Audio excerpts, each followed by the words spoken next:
खट्टा खाने वाली चुड़ैल।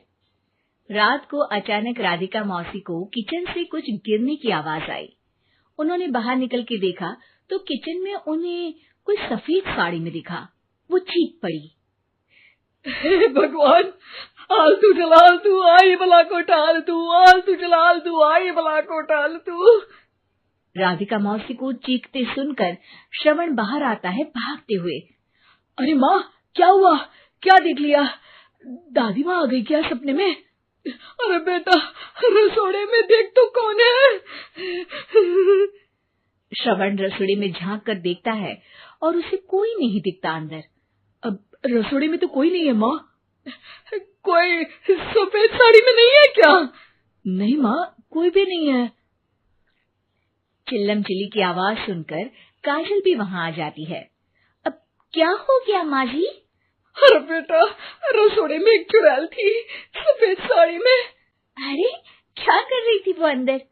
अरे बताया नहीं, कल आएगी ना तो पूछ लूंगी। चुड़ैल जी, आपका क्या प्लान है? माँ जी, रात बहुत हो गई है, आपने कोई बुरा सपना देखा होगा, चलिए सो जाइए। राधिका मौसी सोने तो चली जाती है, पर उनको रात भर नींद ही नहीं आती। वो कुछ भी उलझुल बातें सोचने लगती है। कहीं चुड़ैल की वजह से तो घर में टेंशन नहीं हो रहा, कहीं उसी की वजह से तो वो दादी नहीं बन पा रही। सुबह जब राधिका मौसी रसोड़े में छानबीन करती है तो पाती है कि नींबू का अचार गायब है। चुड़ैल नींबू का अचार ले गई, मुझे तो ठीक नहीं लग रहा कुछ। चुड़ैल को भी पता है कि जिंदगी का असली मजा तो खट्टे में ही है। राधिका मौसी झट से श्रवण को फोन कर देती है। बेटा, मुझे समस्या समझ में आ गई है, हमें एक तांत्रिक की जरूरत है। अरे क्या बोल रही हो माँ, तांत्रिक की क्या जरूरत है? आप पूजा पाठ तो कर ही रही हो ना। आलतू जलालतू मंत्र सारे फालतू जैसे कुछ मंत्र पढ़ो, चली जाएगी अपने आप चुड़ैल। अरे नहीं बेटा, कभी चुड़ैल को कम नहीं समझते। अरे तुझे पता भी नहीं चलेगा कि कभी वो छल करके काजल की जगह घर की बहू खुद बन जाएगी। क्या माँ, कुछ भी बोल रही हो? कहाँ काजल और कहाँ चुड़ैल?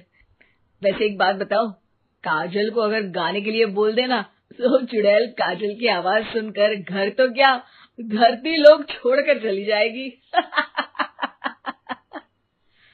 तुम ना पढ़े लिखे बच्चे हर चीज को मजाक समझते हो। तुम रहने दो, मैं खुद ही तांत्रिक को बुला लेती हूँ। अच्छा सुन, शाम को इमली लेके आना। क्या है कि चटनी खाए बहुत दिन हो गए है ना? नहीं माँ, इमली तांत्रिक से ही मंगवा लो ना, आटा वगैरह भी उसी से पिसवा लेना। देखो मुझे काम करना है। श्रवण रात को कई तरह की सब्जियों के साथ माँ के कहने पे चटनी के लिए इमली भी ले आया था, लेकिन राधिका मौसी के दिमाग में अलग ही फिल्म चल रही थी। उन्हें अब सिर्फ शक ही नहीं यकीन होने लगा था कि शायद चुड़ैल ने श्रवण पर अपना जाल बिछा दिया था, जिस वजह से श्रवण उनकी बात ही नहीं मान रहा था।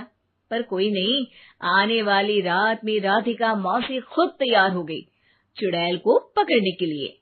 रुद्राक्ष की माला, तुलसी का पत्ता, हनुमान चालीसा सब हाथ के पास ही था, बस चुड़ैल का इंतजार था।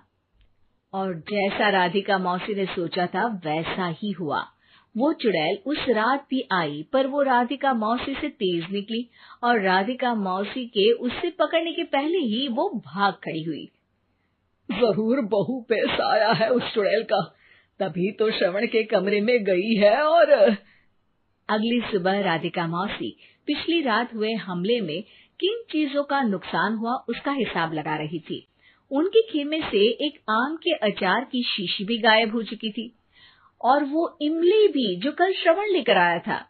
राधिका मौसी इस बारे में सोच ही रही थी कि श्रवण जल्दी से रसोड़े में आकर दवाइयों की पोटली ढूंढने लगता है। अरे बेटा, क्या हो गया? अब माँ, वो काजल की तबीयत खराब है, बहुत घबराहट हो रही है उसे। हे भगवान, मैंने पहले ही कहा था कि तांत्रिक को बुला लेते हैं, पर नहीं, अब देखो उस चुड़ैल ने काजल को अपने वश में करना शुरू भी कर दिया है। हालांकि श्रवण भूतों में विश्वास नहीं करता था, पर अब वो भी डर जाता है। और राजी हो जाता है एक तांत्रिक को बुलाने के लिए। कुछ ही घंटों में तांत्रिक आ जाते हैं और राधिका मौसी तांत्रिक जी को सब बता देती है।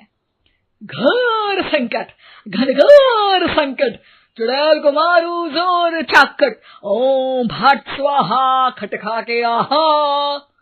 अरे ये क्या मंत्र है?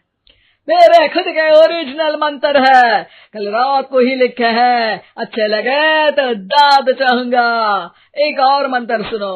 अर्ज किया है आब्राकडाब्रा, दिल्ली बम्बई आगरा, चंदा मामा सोवरले सुरन मामू जारा।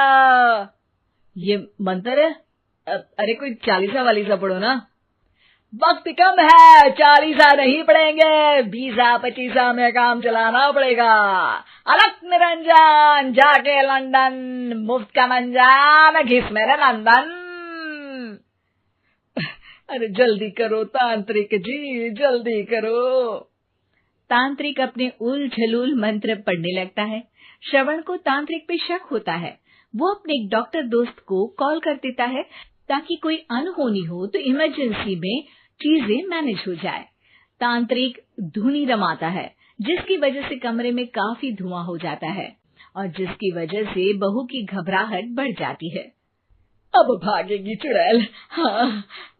बहू खांसते हुए धुएं से बचने के लिए बाहर चली जाती है। अरे भाग रही है, भाग रही है। पीछे पीछे श्रवण भी जाता है। बहू एक सोफे पर बैठ जाती है। तभी डॉक्टर दोस्त आ जाते हैं और श्रवण को पानी लाने के लिए कहते हैं। थोड़े चेकअप के बाद डॉक्टर कहते हैं, मेरे हिसाब से जाप का काम पूरा हो गया है। क्या मतलब? अरे कुछ भी नहीं माँ, कोई चुड़ैल नहीं है, खुशखबरी है, अब दादी बनने वाली है। मगर वो सब अचार के डब्बे। श्रवण दोनों अचार के डब्बे अपनी माँ को दिखाता है, जो कि उनके बिस्तर के नीचे छुपे हुए थे। आपने सही बोला था माँ, वो चुड़ैल काजल ही थी जो खट्टा खा रही थी। हमें कल ही पता चला, पर हमने आपको ये तांत्रिक वाला काम करने दिया ताकि आपको भरोसा हो जाए कि भूत वगैरह कुछ होता ही नहीं। अच्छा अच्छा, ये तो बड़ी खुशी की बात है, पर बेटा मुझे एक झाड़ू तो ला दे। क्यों माँ? ये तांत्रिक का भूत उतारती हूँ मैं। अब तांत्रिक राधा मौसी के डर से घर से भाग निकलता है और राधा मौसी उसके पीछे भागती है। अरे संकट ये घनघोर है, तांत्रिक मुआ चोर है।